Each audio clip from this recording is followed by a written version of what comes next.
10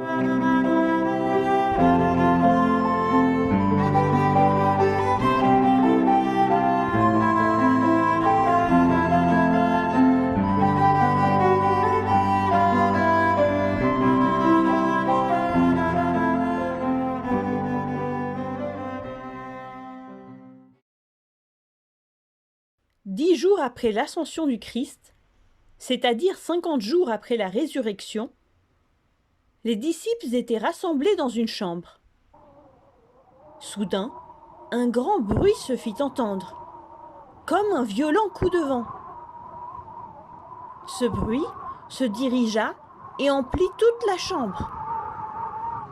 Alors, les 12 apôtres virent de leurs yeux des flammes, des langues de feu qui se distribuèrent et s'arrêtèrent au-dessus de la tête de chacun d'eux.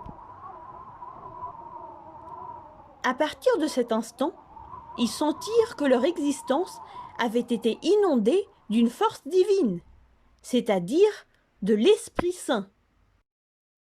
Ils se mirent alors à parler avec aisance dans des langues étrangères. Le Saint-Esprit les illuminait et ils prononçaient des paroles célestes et divines.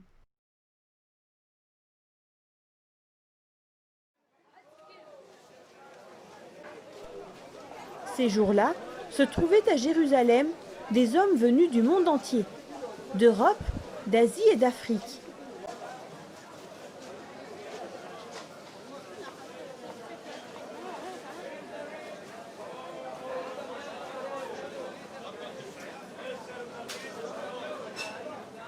La foule suivit le bruit et se rassembla dehors de la maison.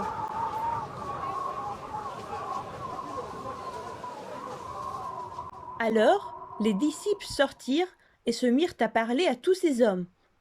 Tous entendaient dans leur propre langue des paroles inspirées par Dieu. Et tous se demandaient: comment ces Galiléens, analphabètes, parlent-ils dans toutes ces langues différentes? Alors, Pierre et les 11 autres apôtres montèrent en un lieu surélevé pour bien se faire entendre. Pierre commença à parler avec courage à ceux qui s'étaient rassemblés. Il leur parla en toute certitude sur la résurrection du Seigneur Jésus-Christ, et il les appela à se repentir et se faire baptiser.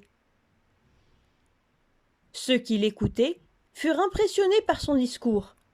Ils acceptèrent ses paroles et demandèrent à être baptisés. 3000 hommes crurent en Jésus-Christ ce jour-là, en entendant le discours inspiré de l'apôtre Pierre. La Pentecôte est le jour où est née l'Église du Christ. Écoutons le tropère de la Pentecôte.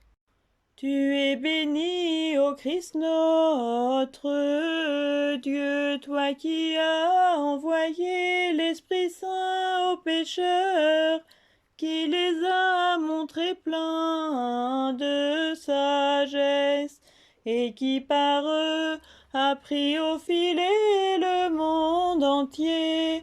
Ami des hommes, gloire à toi. Après le dimanche de Pentecôte, suit le lundi dédié au Saint-Esprit, c'est-à-dire la troisième personne de la Sainte Trinité.